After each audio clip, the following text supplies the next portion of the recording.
Hello दोस्तों, देखिए दाब आज हम लोग पढ़ने जा रहे हैं।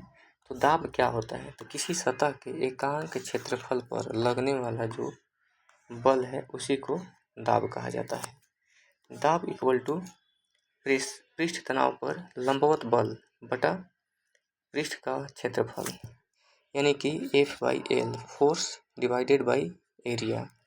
इसका मात्रक हो जाएगा न्यूटन प्रति मीटर स्क्वायर। इसी को पास्कल भी कहा जाता है। दाब जो है एक अदिश राशि है। दाब किस प्रकार की राशि है? तो अदिश राशि है। देखिए एक टर्म आता है वायुमंडलीय दाब, इसका मात्रक जो है बार होता है। और बार और पास्कल में एक संबंध है कि एक बार जो है 10 के पावर 5 बार के एक बार जो है 10 के पावर 5 पास्कल के बराबर होता है। ठीक है। और वायुमंडलीय दाब को बैरोमीटर से मापा जाता है। अब ये चीज़ समझना है कि वायुमंडलीय दबाव के या दाब के बारे में कि देखिए पृथ्वी के सतह से अगर ऊपर जाएंगे तो जो वायुमंडलीय दाब है उसमें कमी आती है। ठीक है। और यही कारण है कि खाना पकाने में दिक्कत आती है या कठिनाई होती है। या यूँ कहे कि वायुयान में जो बैठा व्यक्ति फाउंटेन पेन लिया होता है तो उसकी स्याही में रिसाव आ जाता है। अगला है बैरोमीटर के बारे में थोड़ा देखते हैं। तो ये मौसम के पूर्वानुमान लगाने में मदद करता है या सहायता करता है। देखिए जब बैरोमीटर का पाठ्यांक एक नीचे आ जाता है तब आंधी आने की संभावना होती है, और वहीं धीरे धीरे अगर नीचे आता है पाठ्यांक तो वर्षा होने की संभावना होगी, और धीरे धीरे अगर ऊपर जाता है तो दिन या मौसम साफ होने की संभावना लगाई जाती है। तो इस प्रकार बैरोमीटर जो है मौसम के पूर्वानुमान में सहायता करता है। गैसों के दाब मापने के लिए मैनोमीटर का प्रयोग होता है। ठीक है। अब आते हैं द्रव के कुछ नियम होते हैं कि द्रव में जो दाब होता है उसका क्या क्या नियम है। तो एक एक 4 इसमें नियम दिया गया है, एक एक करके समझने की कोशिश करते हैं।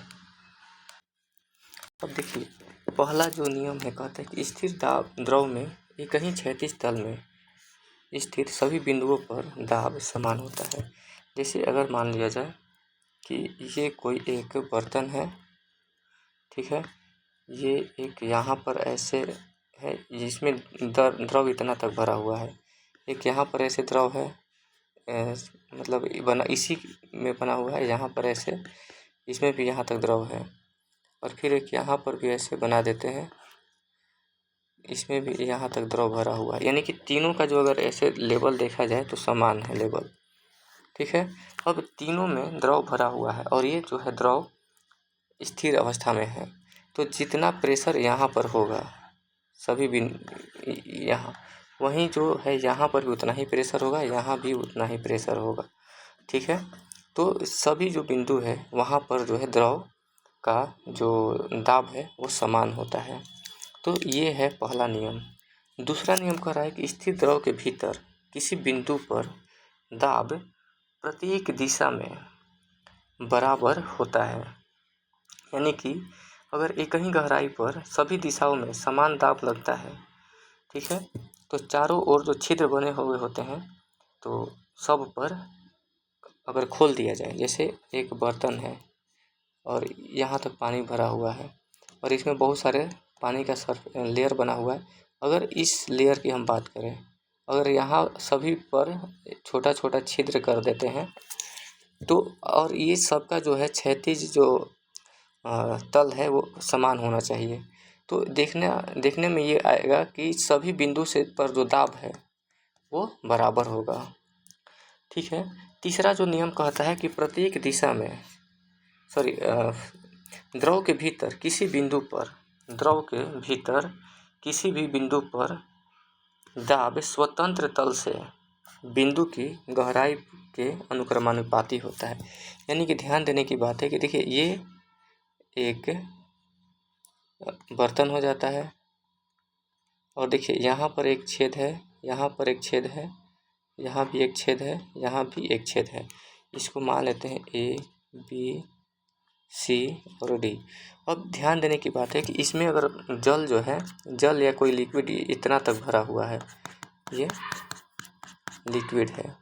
अब देखिए यहाँ पर जो अगर चारों जो छिद्र यहाँ पे किया हुआ है एक साथ छोड़ दिया जाए, खोल दिया जाए, अगर एक साथ खोलेंगे तो हम देखेंगे क्या कि जो सबसे गहराई वाला छेद है सबसे नीचे, यानी कि देखिए ये जो डी वाला पॉइंट है इसमें प्रेशर जो है अधिक होगा, फिर सी वाले का प्रेशर ज़्यादा होगा, उसके बाद बी वाले का प्रेशर ज़्यादा होगा, फिर ए वाले का मतलब होगा। यानी कि अगर जो गहराई जितना होगा, जिस छिद्र का गहराई जितना ज़्यादा होगा उतना ही ज़्यादा प्रेशर होगा। यानी कि डी का प्रेशर अधिक है, सी का उससे थोड़ा सा कम है, बी का उससे थोड़ा कम है और अंत में ए। ठीक है, तो ये ध्यान रखना है।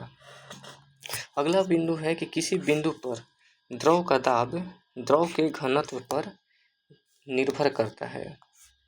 ठीक है, तो यहाँ समझने की बात है कि द्रव का घनत्व डेंसिटी अगर जितना अधिक होगा उसका दाब की गहराई उतना ही अधिक होगा।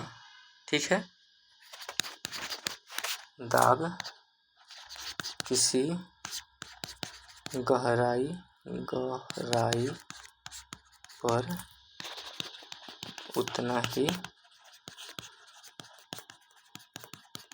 अधिक होगा। ठीक है, तो द्रव के घनत्व जितना अधिक होगा उसका दाब किसी गहराई पर उतना ही अधिक होता है। ठीक है, तो ये ध्यान रखना है, चार जो नियम है।